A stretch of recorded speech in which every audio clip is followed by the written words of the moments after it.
attractive. Most of you. Yeah, especially some of you. All the dogs are looking amazing. Isn't it very interesting how quiet they can all be? And in your own house, they're not this quiet at all. You know why that is? Me. Oh yeah, baby. Yeah, that's right. So, I'm going to give you a little talk. And I'm very, very grateful that you're here. Because, frankly, if you weren't, it would just be me talking to myself. I've got a gammy leg, which is unfortunate, but I'm getting there. I'm delighted you're all here, because a few years ago we just had a vision that we'd bring everybody who loved their dog into one field. And if half the population of the United Kingdom who love dogs, that is you, were in this field, the world would be a better place, would it not? And right now we're going through a very difficult time in the world where there's lots of war, lots of decisions being made by politicians, many of whom are only in power for 4 or 5 years. And they have no long-term view for the planet, ladies and gentlemen. And every single time you look at your dog or your child, all you want is a better planet. You want them to inherit a world that will be somehow better than the one we came into. And unfortunately, there's a real danger that's not going to happen. But today, right here, right now, in this field, ladies and gentlemen, you are going to give a headline of hope to the world. So, ladies and gentlemen, I'm so pleased you're here. I've called my talk Headline of Hope because the world is full of bad news. And every newspaper you look at is bad news, bad news, bad news. There's no great freaking news. Today, ladies and gentlemen, we have a headline of hope on the front of the Sun. That's not going to happen anytime soon, is it?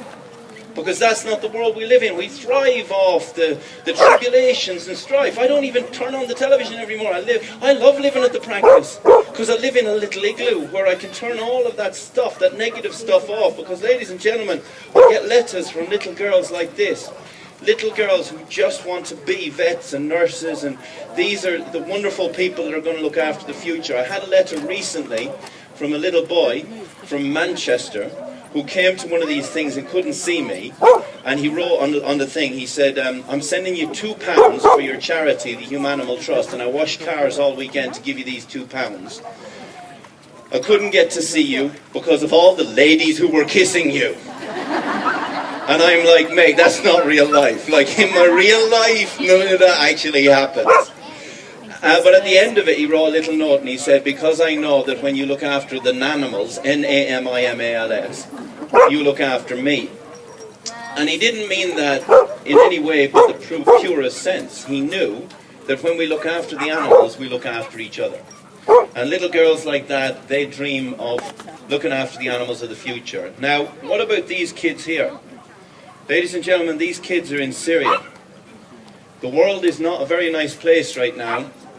And a few weeks ago I received a letter from a child in Syria who couldn't speak much English and had his auntie write the letter because both of his parents were killed by extremists that want to make our world a terrible place. And the auntie wrote in very broken English, because they'd seen the Supervet show on the internet, they said, and the lady said, "Thank you for giving us hope." So ladies and gentlemen, I want you to right now think about everybody in the world that's less fortunate than we are, share less love than we have. Because you can change the world with this love. And right now, I want you to give a round of applause to everybody in the world who's feeling lonely today and share this love with them. So let's raise the roof. Higher, higher, higher, higher. Good. Now, and even the dogs got that, because ladies and gentlemen, these are what's happening to the animals in the world. So not only are the people destroying themselves, but the animals are destroying themselves. And the purpose of showing you this is that 52% of all vertebrate species on Earth have died in my lifetime. And that is our moral responsibility to try and do something about that. And I'm purposely starting off on a sad note, because I want you to understand the meaning of Dogfest is not about making money.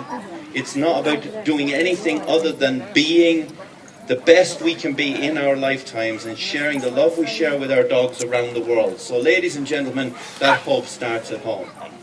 And that hope starts with that hug of that blonde lady with her border terrier in that moment in time. Because I'll tell you what, if that love got spread around the world, everybody would win, would they not?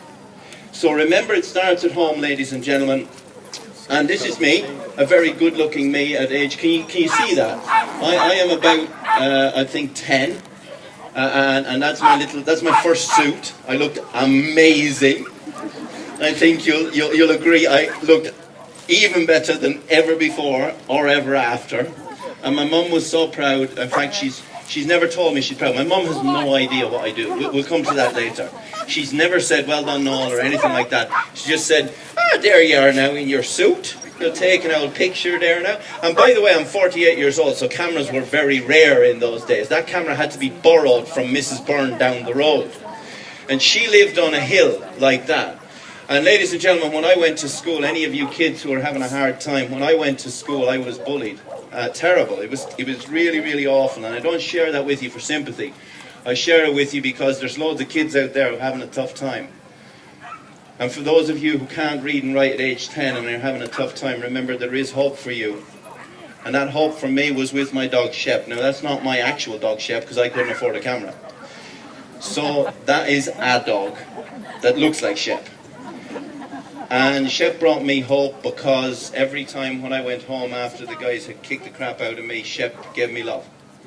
And that gave me hope, and I want to share that hope with you through Otto, Willow and Snoopy, who you see in the TV show. You see, ladies and gentlemen, when we started to make the TV show, we wanted to make a show about love, and none of the commissioning editors understood love. They wanted to make a show that was about selling advertising revenue. Now, if there's one thing I'll live and die by, it is that every single penny that I ever make in my life will go back to helping the animals. I will live and die by that.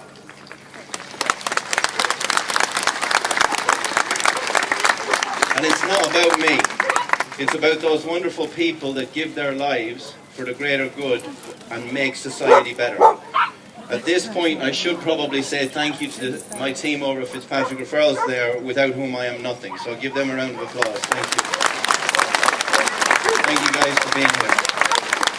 And thank you for putting up with me every day, because I know that most days I'm a grumpy bastard. So, can love and hope be bottled?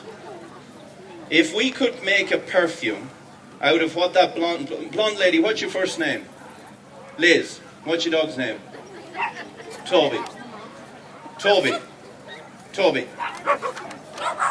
Oh, Toby. Alright, so Toby, you've got two border terriers there, I am biased, but Liz and Toby, if you could bottle that love, would that bring hope to the world? I genuinely, sincerely believe it would, because ladies and gentlemen, we live in a small part of that planet, and you live in that little bit there, which is called the United Kingdom. That tiny